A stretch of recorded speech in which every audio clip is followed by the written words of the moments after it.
দিল্লির এক বুজুর্গ যিনি শহর কুতুব ছিলেন, তিনি রাস্তার মধ্যে পড়ে থাকতেন। আর সহকারী কুতুব যিনি ছিলেন, অ্যাসিস্ট্যান্ট কুতুব, তিনি মিউনিসিপ্যালিটির একটা ছোট্ট চাকরি, ময়লা পরিষ্কার করার, সুইপারের কাজ করতে, ঝাড়ু দিতেন রাস্তাঘাট। পেট পালার জন্য না। হাদিস শরীফের মধ্যে আছে, আল ঈমানু বিদউন ওয়া সাবউনা শুবাতান ফাআফদালুহা কাওলু লা ইলাহা ইল্লাল্লাহ ওয়া আদনাহা ইমাতাতুল আযা আনিত তরিক ওয়াল হায়াউ শুবাতুন মিনাল ঈমান। ঈমানের 70 ঊর্ধ্ব শাখা প্রশাখা আছে, তার মধ্যে সর্বশ্রেষ্ঠ শাখা হলো লা ইলাহা ইল্লাল্লাহ, আল্লাহ ছাড়া ইবাদতের উপযুক্ত আর কোনো মাবুদ নেই, এই কথার স্বীকৃতি দেওয়া। আর সবচেয়ে নিম্ন, এক অর্থে সবচেয়ে নিম্ন শাখা হলো রাস্তা থেকে মানুষের কষ্টদায়ক জিনিস অপসারণ করা, পরিষ্কার করা। আর আরেকটা অর্থ হলো যে ঈমানের সবচেয়ে ঘনিষ্ঠ শাখা হলো রাস্তা থেকে ময়লা পরিষ্কার করা। ঈমানদার ব্যক্তি মানুষের চলাচলের পথ মসৃণ রাখে, নোংরা করে না। ঈমানদার ব্যক্তি যেমন নিজে পরিষ্কার থাকে, তার চেয়েও আরো বেশি আরেকজনকে পরিষ্কার রাখে। টয়লেটে প্রবেশ করছে, নিজে পরিষ্কার করছে, পরিষ্কার করার পরে টয়লেট সারছে। কেন পরিষ্কার করছে? তার কাপড় চোপড় পাক পবিত্র না থাকলে বন্দেগী হবে না।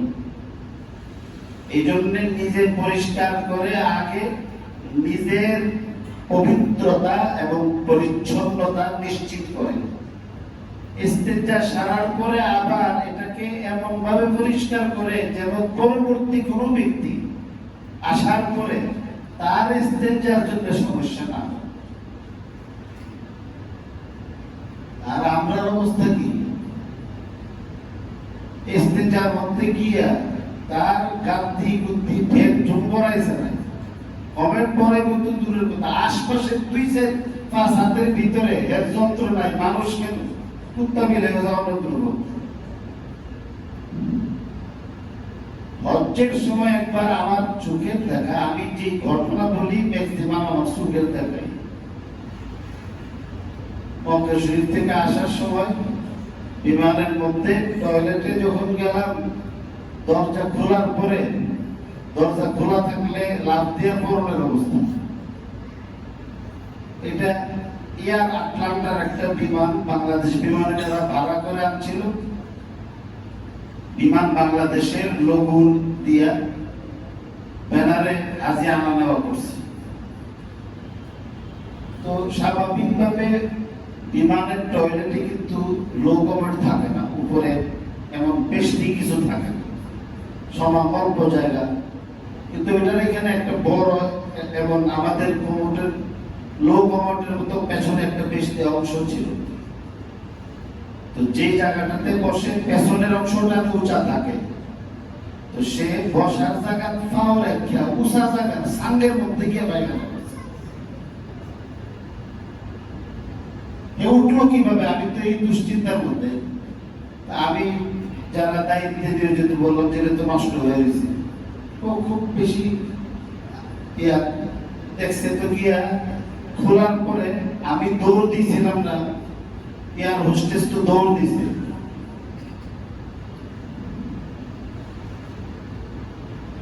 আল্লাহ তাআলার মেহেরবানি, এই গাজীপুর অঞ্চলের এক হাজি, বুড়া হাজি হজ্জে গেছে, টয়লেটের মধ্যে ঢোকার পরে এই ঘটনা আমার ভাইয়ের সঙ্গে ঘটছে।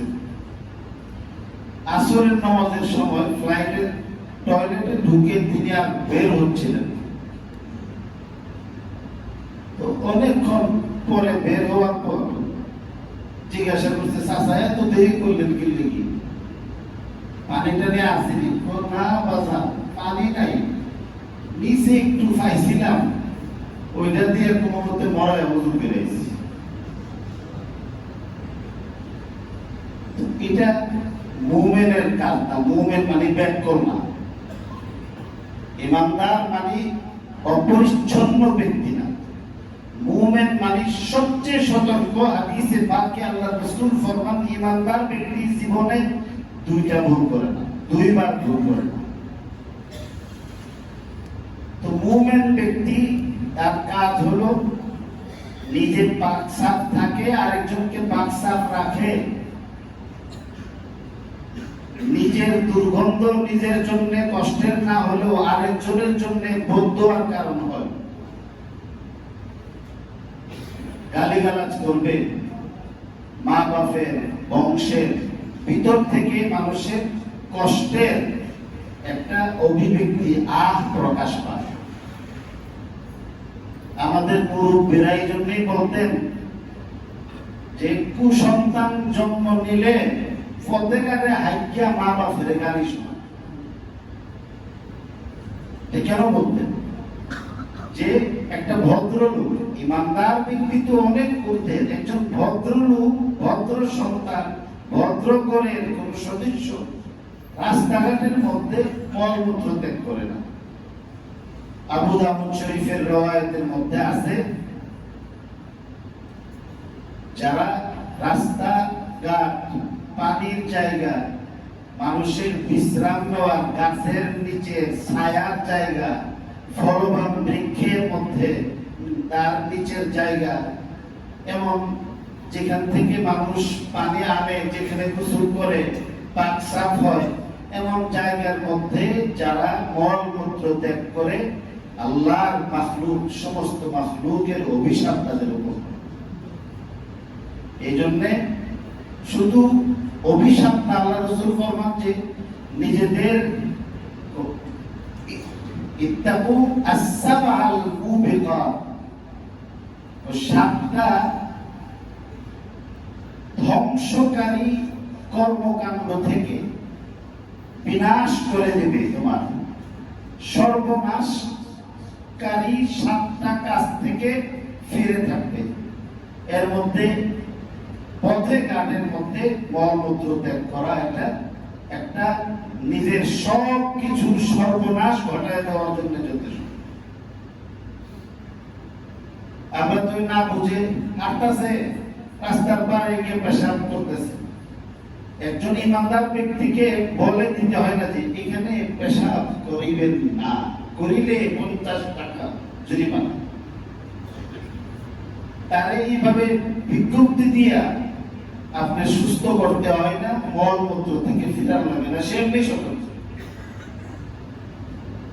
তো ইমানদার ব্যক্তিরা রাস্তা যেমন নোংরা করে না, আরেকজন মানুষের চলতে গেলে সমস্যা হতে পারে এমন কষ্টদায়ক, যন্ত্রণাদায়ক, ধ্বংসাত্মক, ক্ষতিকর কোনো কিছু দেখলে নিজ উদ্যোগে ইমানের তাগিদে সেই ব্যক্তিটা পরিষ্কার করে।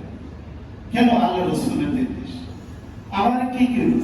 একজন খতিব সাহেব, আমি যদি রাস্তার ময়লা সাফ করি, আমার ক্ষতি বিদায় হবে না, আর মেতরে এখানে বসলে ক্ষতি হতো, এর দ্বারা কেউ ছোট হবে না। আল্লাহ বিনয়ের দ্বারাতে মানুষের ইজ্জত মর্যাদা বাড়ায়।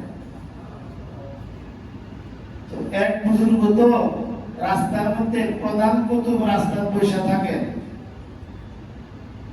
পাগলের বেশ।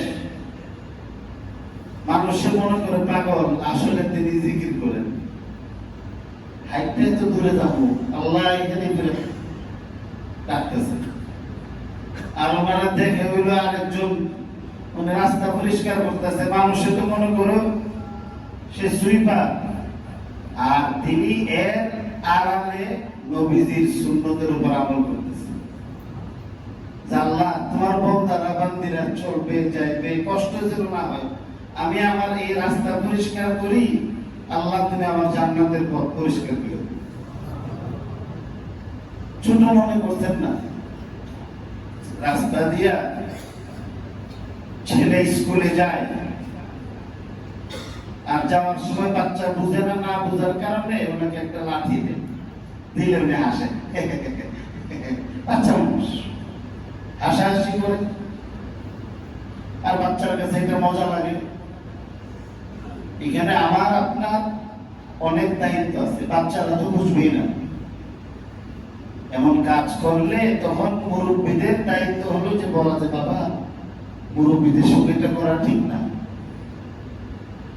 তখন বাচ্চাদেরকে বোঝানো লাগে একটা জানোয়ারকে পোষ বানানো কঠিন, একটা মানুষকে মানুষ বানানো এত সহজ না, অনেক কঠিন।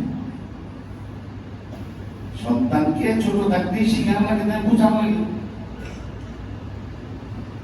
আমরা তো এমন এক সমাজের মধ্যে এখন বসবাস করি, যে সমাজে ইহুদি খ্রিস্টানদের আদর্শে এমন প্রভাবিত হয়েছে, বিবাহ শাদী করে না, সন্তান নিতে চায় না, বিবাহের ফলে কুত্তা ফাইল্লায় পালা হইতে চায়,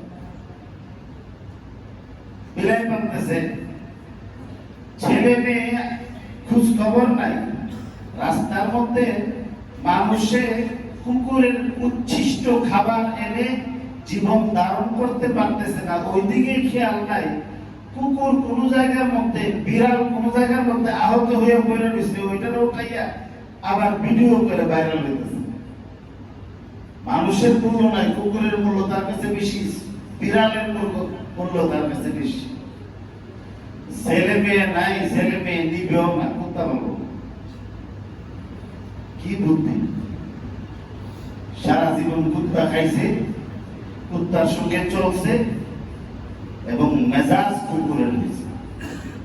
এই জন্য ভালো মন্দ, আসলে তো বাহলুল রহমতুল্লাহ আলাইহিকে জিজ্ঞাসা করা হয়েছিল যে বাগদাদে তোমার মতো পাগল কয়জন আছে?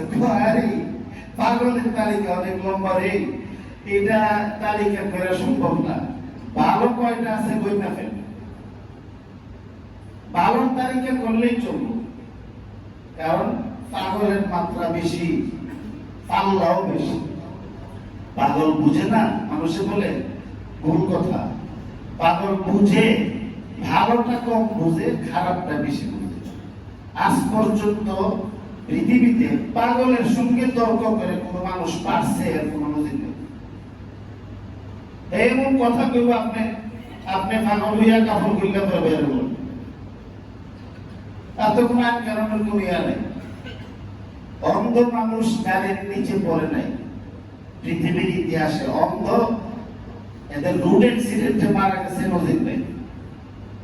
আর পাগলের সঙ্গে কোন মানুষ তর্ক করে বিজয় হয়েছে, এটারও নজির নাই। মেয়ে লোকের সঙ্গে তর্ক করে সম্মান নিয়ে আইছে, এটারও কোনো নজির পেয়ে যেতে হবে। যে হাদিস শরীফের মধ্যে আছে, কিতাবের আরবি কিতাবের মধ্যে আছে যে আকসেন্টের মানুষ যদি লাঞ্ছিত হয়, অপদস্থ হয়, তাহলে এই অপদস্থ হওয়ার জন্য সে যেন নিজেকেই নিজে দায়ী করে। এর মধ্যে একটা হলো মহিলাদের সঙ্গে যারা তর্কে জড়িত। তো যাই হোক, এই বাচ্চা পায়ে আঘাত দেয় দিলে উনি তখন হা হা হা করে হাসেন, বাচ্চা মজা পায়। হঠাৎ একদিন যখন এইভাবে আঘাত করছে, আঘাত করার সাথে সাথে ওই আল্লাহর ওলি লাফ দিয়ে উঠছে।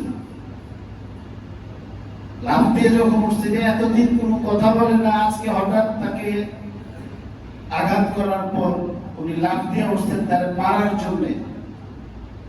তখন এই বাচ্চা বই পুস্তক নিয়ে দৌড় দিয়েছে, উনিও পেছনে দৌড় দিয়েছে, আর বলতেছে ভাই इसको पकड़ो और मारो, पकड़ो मारो, पकड़ो मारो, বারবার বলতেছে। তো আর কেউ তার দিকে খেয়ালও করে নাই, তার কথা শুনেও নাই। কিছু দূর যাওয়ার পরে ছেলেটা মারা গেছে। তখন রাস্তাতে যারও দেখেছিল, উনি তো দেখছে এই ঘটনা। তো যিনি দৌড়াইয়া গেছিলেন, তিনি তখন আবার পাগলের মতো বলতেছেন, मैंने कत्ल नहीं किया, मैंने कत्ल नहीं किया, तुम लोगों ने इसको कत्ल किया। আমি মারছি না, তোমরা মারছো। আমি তো বলছি, কারণ আল্লাহ কোন ওলির সঙ্গে যখন কোন ব্যক্তি বেয়াদবি করে, আল্লাহ পাক রব্বুল আলামিন তার সঙ্গে যুদ্ধ ঘোষণা করেন। হাদিস শরীফের মধ্যে আছে, মান আযা ওয়ালিয়ান ফাকাদ আযানতুহু বিল হারব। আমার মহব্বতের মুমিন ওলিকে যে ব্যক্তি কষ্ট দেয়, আমি আল্লাহ তার বিরুদ্ধে যুদ্ধ ঘোষণা করি। তুমি মাফ করে দিছি ওই দিন যখন সে বেয়াদবি করছে, তার মাত্রা বাইরে গেছে, আল্লাহ ওলি বুঝছেন যে আজকে আর ছাড় পাবে না, আল্লাহ পাকড়াও করবেন। তো আমার সঙ্গে বেয়াদবি করে সে আমার হক নষ্ট করছে, আমি প্রতিশোধ নিয়ে আনি না, আল্লাহ ছেড়ে দিব। ওনার সঙ্গে আপনার সঙ্গে বেয়াদবি করছে, আপনি প্রতিশোধ নিছেন, তো সমান সমান হয়ে গেছে। ইন্নান নাফসা বিন নাফস। আর যদি প্রতিশোধ না নিয়ে আল্লাহর দরবারে ছেড়ে দেওয়া হয়, আল্লাহ তখন বিচার করবেন। এই জন্য উনি চাইছিলেন যে সে বেয়াদবি করছে, আমি তাকে একটা বিচার করে ফেলি, আল্লাহর আযাব থেকে সে মুক্ত থাকবে, বেঁচে যাবে। কিন্তু দৌড়াইয়া ধরতে পারেন নাই, অন্যরাও তাকে কেউ বিচার করে নাই, ইতিমধ্যে আল্লাহ পাক রব্বুল আলামিনের ফয়সালা তাকে গ্রাস করছে।